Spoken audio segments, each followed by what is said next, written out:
scripture, noong una, pag nababasa ko to, ano lang basta ko lang binasa, kayo po ba? When you read scripture, pag po kayo nakakapagbasa ng scripture or word of God,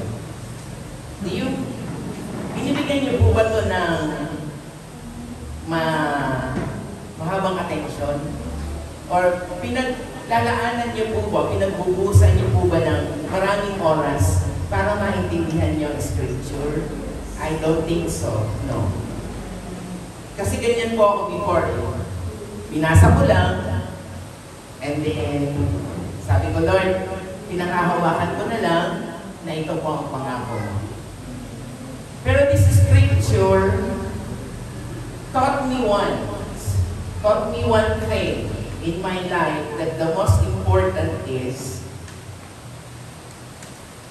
when you song and when you sing and when you dance, that we call worship. Amen. Pagsamba sa Diyos, pagsayaw, pagkanta, pagduhon, pagtaas ng kamay, ano ba? And to the extent pag-iyak sa Panginoon is worship before the Lord. Amen po ba? But minsan, hindi po natin napapansin, I love you with the love of the Lord, napunta tayo sa church because meron po tayong ginugol sa Panginoon or in-aim sa Panginoon. Sometimes Christians come to church kasi minarinig nga po ako sa isang mga ngalan, ang simbahan po ay parang hospital. It is an hospital. Dalahan ng mga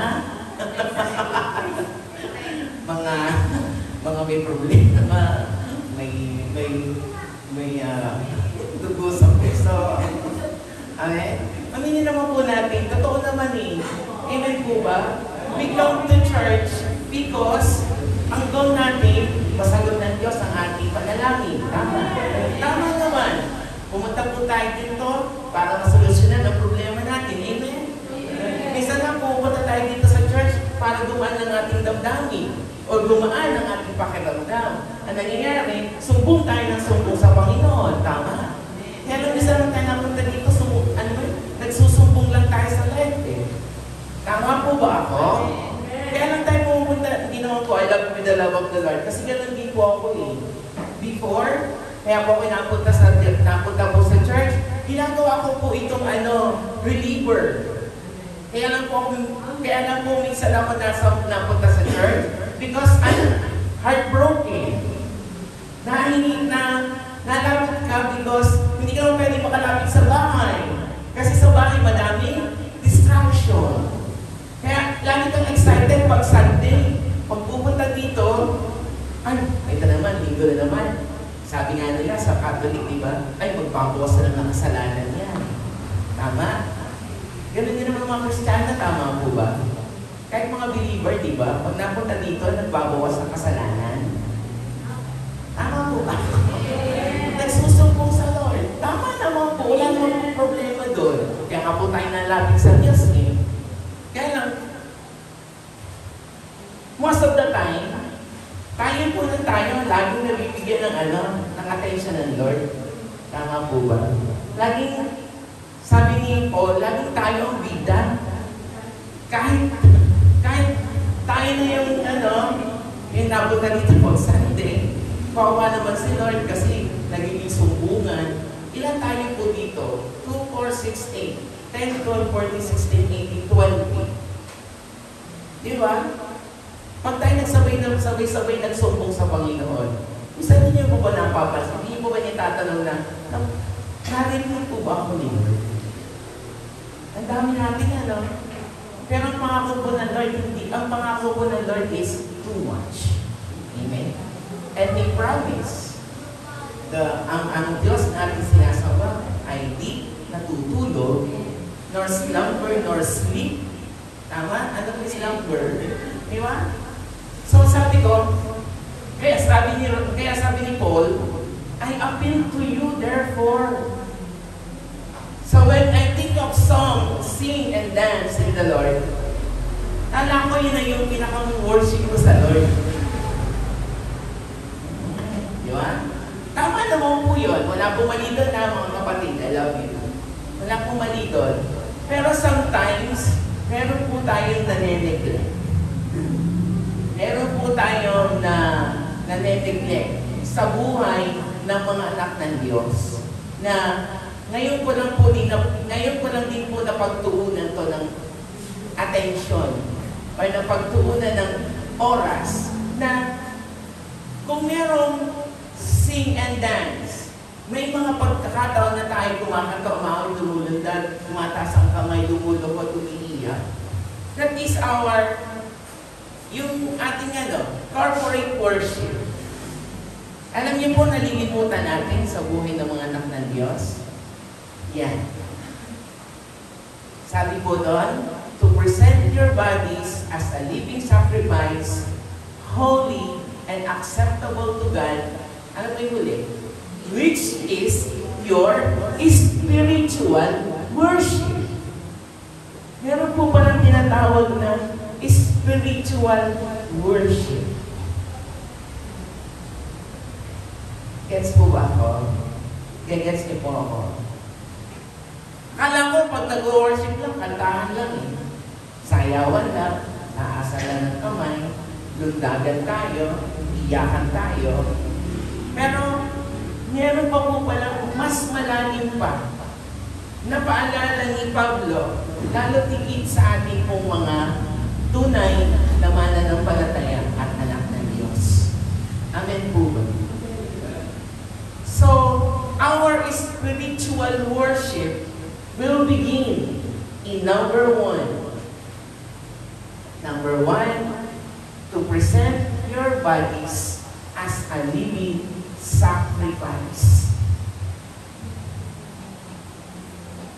Tama naman po na punta tayo dito. Talagang binibigyan natin sa Lord lahat. Tama po ba ako? Binibigyan naman talaga natin lahat sa Lord. Minsan napunta tayo po dito, may problema. Kaya tayo pupunta dito, ibibigay natin sa Panginoon. Pupunta po tayo doon dito, madaming pagsubok. Kaya tayo pupunta dito, gusto natin ma-relieve ang ating mga puso para makaramdam tayo ng pagmamahal ni Lord. Tama po. Pero, Romans chapter 12 says, our spiritual worship will begin to present your bodies as a living sacrifice. Ihain ninyo ang inyong mga katawan na buhay sa Panginoon. How? Sabi po doon, to present your bodies as a living sacrifice, giving our entire self. We need to give our entire buong-buo sa Panginoon. Lahat-lahat.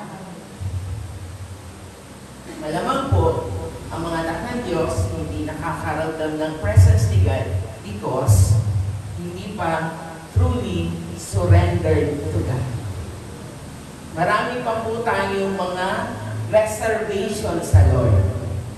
Sabi nga po ng ibang mga ngaral, ang pagsunod sa Panginoon at ang pagsusurrender sa Lord dapat ay buo, 100%. Giving our entire self. Our spiritual worship to God is to give our entire self. Ibigay po natin sa Kanya ang buong buo. Hindi po kalahati, hindi po 1/4, hindi 3/4, but whole. Sino po dito ang nabaptize na? Sino po dito ang nabaptismuhan na? Amen. Amen. Did you know that ang baptismo ay paglubog? Tama po ba? Immerse. At pag inilubog, ang nangyayari? Lilitaw ulit. At ang ibig sabihin nun is new life. Pag inilubog ka, kamatayan mo yon at ibinigay mo na sa Lord at inilibing mo na ang luma mo pagkatao at pagkultaw mo, you are a new creation. So when you baptize, our spiritual worship will begin in giving our entire self. Ibigay po natin yung buong buo. Our action, our desire. Amen? Kaya po minsan siguro, or just maybe, nagkakaroon ng medyo sumasablay at naging sumasablay ang mga anak ng Diyos because even yourself, hindi mo ibinigay sa Diyos ng buong buo. Madami tayo kasing reservation. Sabi nga nung mga ngalan, when you love someone, say, I love you. Eh, minsan po tayo, mga anak ng Diyos, o sinabi, I love you because. Tama? Mahal kita, kaya lang. Amen? Wala na dapat kaya lang. Pag mahal mo na lang. Ito po ay, naalala po yung advice po sa akin ni Ninang before. Pag magmamahal ka, ang una mong mamahalin ay ang kanyang kapangitan. Agree po kayo? Huwag mong mamahalin ang kanyang kabaitan muna. Ang una mong mahalin ay yung mga bagay na pangit sa tao. Bakit? Sabi ko, Nina po ako. Sa ugali niyo, mamahalin ko yun. Diba? Ganun tayo eh. Reservation natin. Ang una natin tinitingnan ay yung mga bagay na magaganda. Tama? Hindi po yun ang tamang pag-surrender sa Lord. Dapat po, ang una natin titingnan ay yung mga hindi magagandang bagay. And everything will follow. Totoo naman. Hindi po ako nagmahal na. Iba? Nagmahal ako before. Ang una kong tinignan, ganito siya, matalino siya, maganda siya, magaling siya, and everything. Eh, pagdating ng panahon, na-discover ko, sa tagal ng panahon, let's say, in a span of 1 or 2 years, ay nakita ko yung kapangitan niya. Ay, hindi po. Yung kapangitan ng ugali. Hindi mo yung kapangitan yung kapangitan ng ugali. Na-frustrate ako. Yun ang may bubunga. Frustration. Ay, kala ko maganda ka, pangit ka pala. Kala ko mabait ka. Madami ka pala sa tinay gano'n. Tama po ba po? Kaya ang ginagawa ng Diyos, pag tayo inilubog, tinatanggal lahat ng kapangitan. And pag tinanggal natin, that is one way of giving our entire self to God. Binibigyan na natin sa kanila lahat. O minsan, nagre-resurrect yan. Tulad ko. Ako magaling po ako mang-asama. Pero alam niyo kung sino ang napipikon? Ako. Totoo po yun. Totoo po yun. Ang galing-galing ko mang-asar. Ang galing ko sige, what the word? Mang-bully. Yung, ang tawag din, iba pong word. Alam ko nagagets niyo ako. Ang galing ko po talagang mag-ganon. Ang galing ko talaga. Pero alam mo po, the first person na napipikon, ako. Hindi ko ako alam kung bakit. Secondary, bakit? Ang galing-galing ko mga pero ako na. Ako na pikon. Ako na yung unang-unang, alam po nila yan. Tama? Kaya sabi ko, Lord, I wanna give it to you. I give everything to you. Because I cannot present my body as a living sacrifice kung meron pa akong mga ganong kapangitan. You remember, it does not, nga po pala nila, di ba? You have to present your body.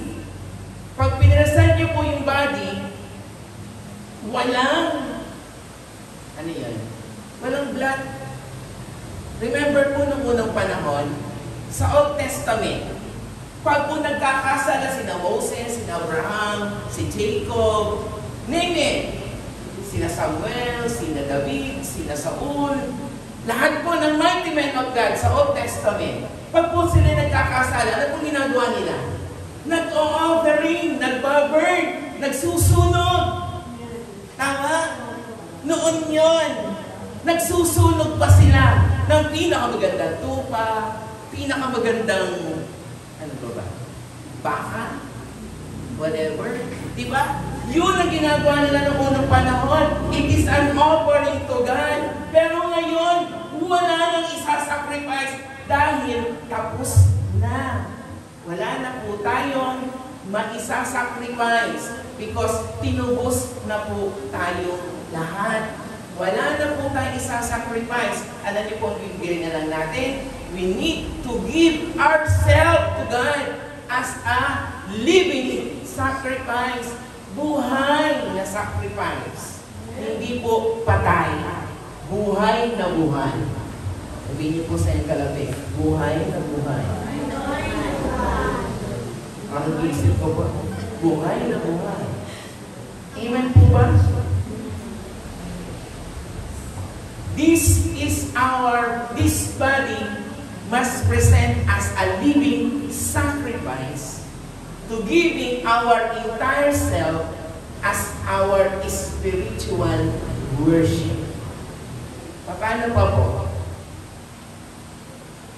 Submitting to God's will.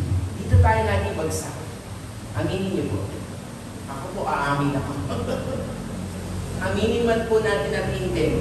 Lahat ng mga anak ng Diyos dito bumabagsak. Submitting to God's will. So, tanong tayo ng tanong, Lord, ano po yung will sa akin? What is your God? Ano po yung will mo sa buhay ko? Ano po ba talaga? Tinuturo na ng Diyos. Ano ginagawa po natin? Patay, mali siya pa tayo, pigit na pigit pa tayo, ipinamumulat na ng Diyos na ito ang kalooban ko sa iyo. Ano ginagawa natin? Nire-resist, nire-reject natin, submitting to God's will. Ay Lord, hindi yan will ng Lord sa akin. Hindi yan. Who knows? Sino makakapagsabi hindi yan ang will ng Lord sa iyo? Tama po ba? Submitting to God's will. Amen po ba? Submit yourself.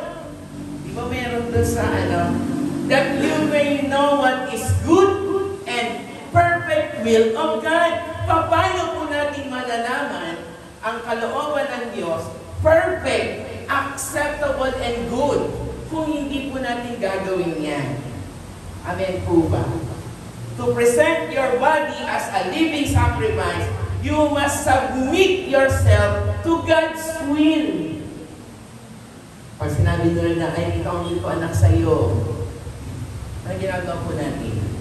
Minsan, sinasalag pa natin si Lord, ay, hindi Lord sa akin yan, hindi yan sa akin, para sa Kanya yan. Hindi, sa iyo yan.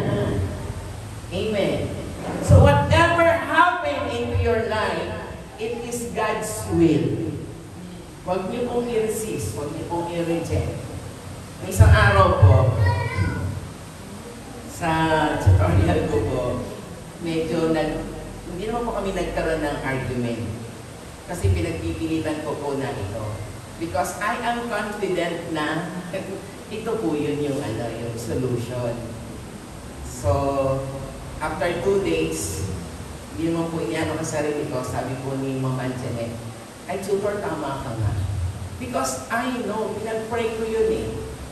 Pinag-pray ko po na mangyari yon at para makita po ng bata na siya ay mali. Ay, tama po ba ako? Ay, ni-resist niya. And then after 2 days, tinawagan ako ng mami at sinabi sa akin na, tutor, tama ka. If you are truly surrendering yourself to God, you may know His perfect will to you. To us. Amen po ba? Submit. Lagi po natin isasubmit sa Panginoon. Diba sabi, lahat ng lakad mo, lahat ng gagawin mo, lahat, kailangan isubmit natin lahat ay sa Panginoon. Amen po ba? Submit everything to God. Huwag po tayo magbibigay ng reservation. Yan po kasi minsan kaya tayo sumasablay eh. Diba? Meron tayong nire-reserve. Lord, akin muna ito ha, sa akin muna to. Saka ko na lang ibibigay sa iyo. Hindi. give everything to the Lord, to God's hand. Huwag po tayo magre-reserve. Eh, paano pa naging submission? Paano pa tatawaging submission kung tayo lagi nagtitira sa Panginoon? Meron tayong itinitira sa atin. Huwag ibigay po natin lahat sa Panginoon. Di ba? The promise of God, casting all your cares upon the Lord, for He careth for you. Cast all your cares. Lahat ibigay mo sa Lord because nagmamalasakit siya sa iyo. Amen. Huwag kayong maglagay ng reservation. Pag nilagay niyo po yung reservation, it is not presenting your body as a living sacrifice. Baka po bumalik tayo sa unang panahon na bago tayo lumapit sa Panginoon, tayo muna ay magsusunog ng ganito. Pag-aalay muna ng ganito. Amen? Remember what happened to Cain? Nung naghandog siya, tinanggap ni Lord. Hindi. Tama? That is not presenting your body as a living sacrifice. Bakit hindi tinanggap ng Diyos ang offering kayo? Alam niyo po kung bakit? Puno-puno ng inggit. Tama? O, isang pagkakamali, isang kasalanan niyo na, it will never be a good sacrifice to God. Kaya nga, present your body as a living sacrifice to the Lord. Amen po. Ito po ang una natin gagawin as our spiritual service to God. Number 2.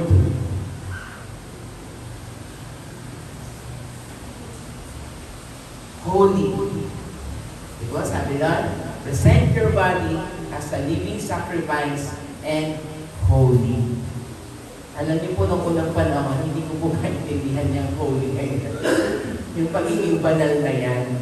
Kasi po, nagigilty po ako, how can I be holy? Halos oras-oras, araw-araw doon ako nagkakamali, nagkakasala sa Panginoon. How can I be holy? Diba? Banal sa Tagalog. Banal in Greek word is kadosh or hagios in Greek word. Holy. Holy. Holy means separate. Holy means set apart. And holy means pag-ihiwalay. Amen? Pag-ihiwalay. As 1 Peter, basta meron, 1 Peter chapter 1, verse 16 said, since it is written, you shall be holy, for I am holy. Pag ako nagkamali ngayon, hindi na ako holy. No. Tayo po ay binibigyan ng Diyos ng karapatan na maging banal. We are holy.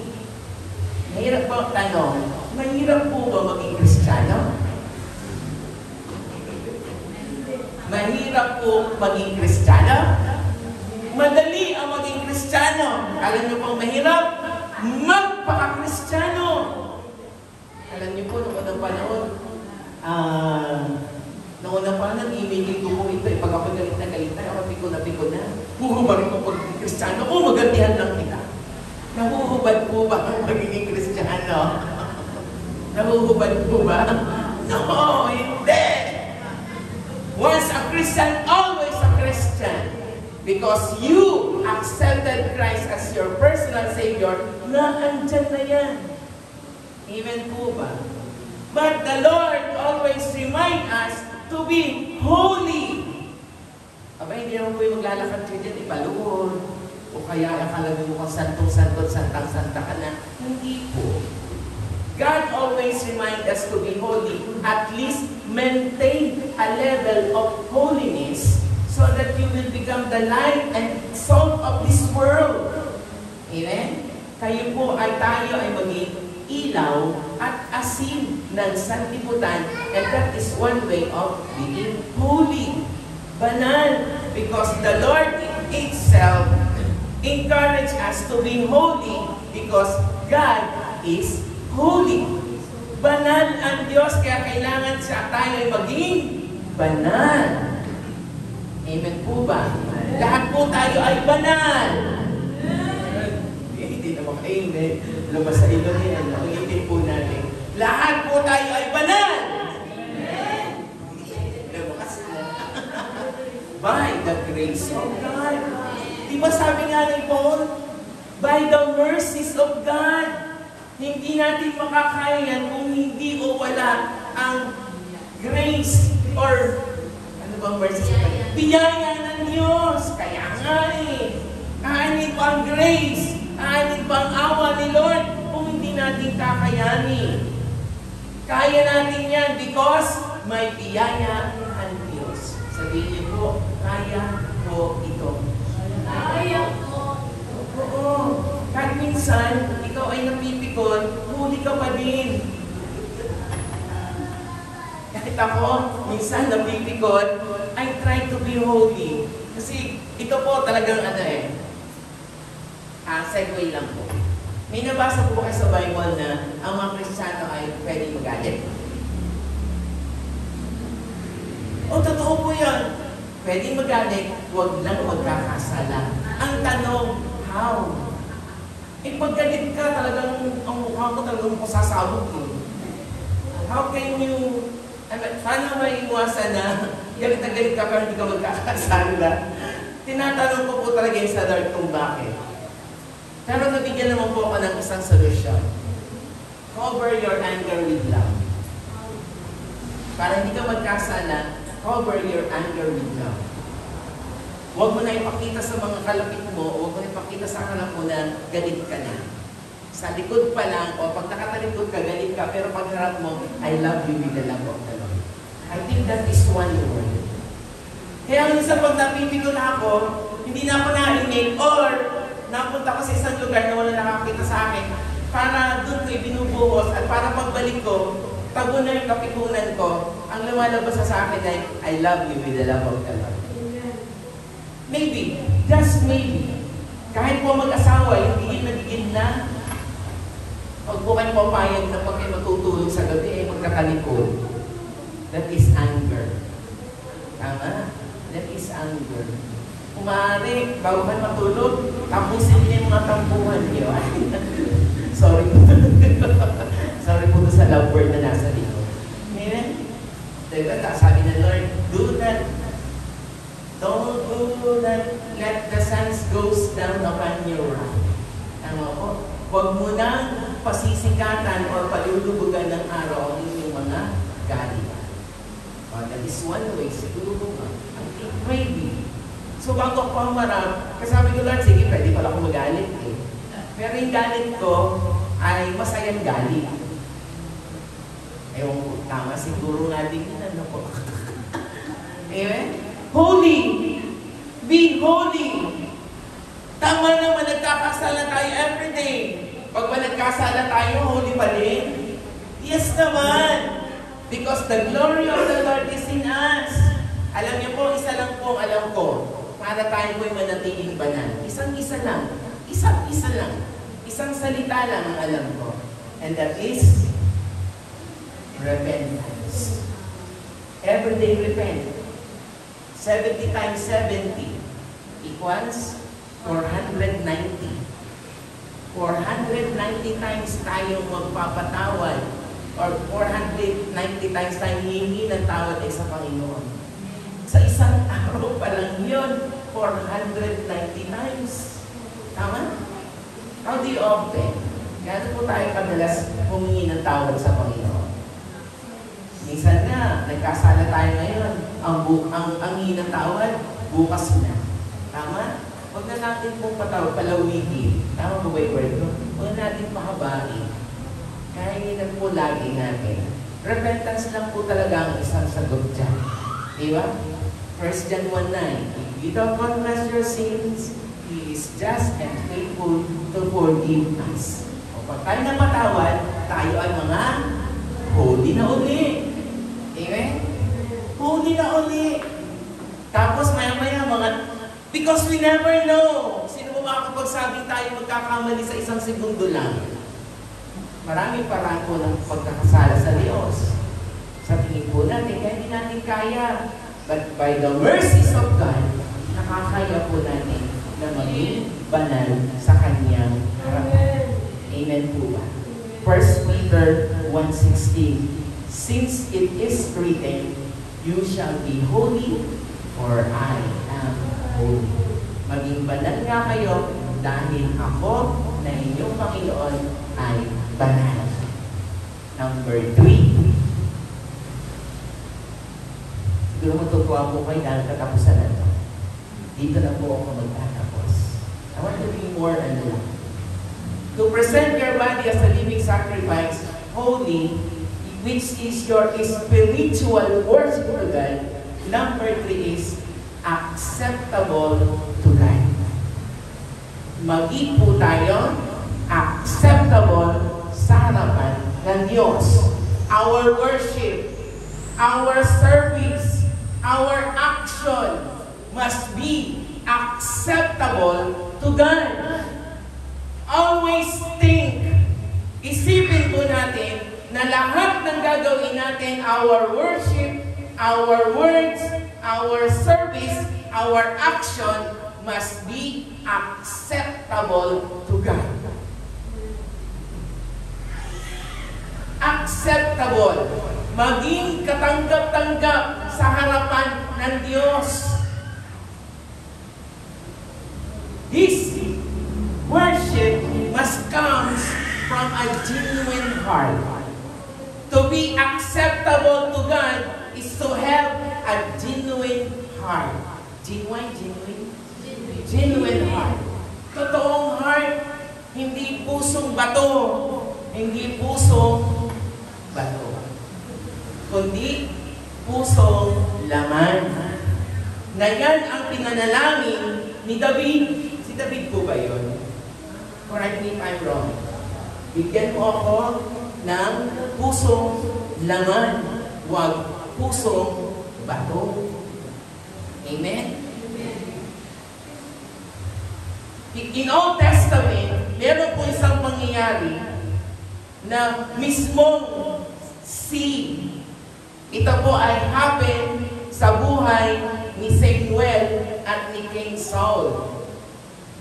Harapan po niyang ni-review si Saul, ni Samuel. Alam niyo po, being acceptable to God is one point is being obedience to His Word. Ang pagiging acceptable, nanihiraw ako pag Tagalog, karapat-dapat sa harapan ng Diyos is to be obedience to His Word. Sa buhay ni Saul, in Samuel chapter 15 verse 22, meron po diyang sinabi, ito po ay kwento ni Saul. Ang sabi po ng Diyos kay Saul, patayin mo lahat, wala kang kukunin, sunugin mo lahat, patayin mo lahat. Tama po? Sinunod po ba ni Saul ang sinabi ni Samuel? No! Ang sabi ni Samuel, sabi ni Saul, o kita mo naman, pinatay ko silang lahat. Sinunod ko lahat, wala akong kinuha. Ano sabi po ni Samuel? Bakit may naririnig akong ungol ng mga tupa? Yes. Bakit ako ay nakakita ng mga ginto sa iyong taguan? Ano po sabi ni Samuel? Sabi ni Saul? Nalungkot siya. Akala niya, sinunod niya ang Diyos. Pero ano nangyari? Hindi niya sinunod ang Panginoon. Alam niyo po ang sabi ni Samuel kay Saul? Behold, to obey is better than sacrifice, and to listen than the fat of rams. To obey is better than sacrifice. Obedience to God is an acceptable sacrifice to Him. It is our spiritual worship to be obedient to God. Hindi naman talaga tayo sumusunod sa Diyos ng buong buo, tama? Tama po? Hindi naman tayo sumusunod ng buong buo sa Diyos, Di ba? We disobey we disobey God most of the time. When God told you not to do this, anong ginagawa po natin? Ginagawa natin. Pag nagkasakit, Lord, patawarin mo ako. Simple po, mga nanay, di ba bawal maglaba kapag nagplantsa? Tama, ano po dapat ang mauna? Maglaba ka muna bago ka magplantsa. Ang ginagawa ng mga nanay, nagpaplantsa muna bago maglaba. Ano pong result? Ano ba? O diba? Tapos lalapit ka sa Panginoon, Lord, pagalingin niyo po ako. Sino may kasalanan? Diba? Sabi ni Saul, kahit si Saul, Lord, patawarin mo po ako.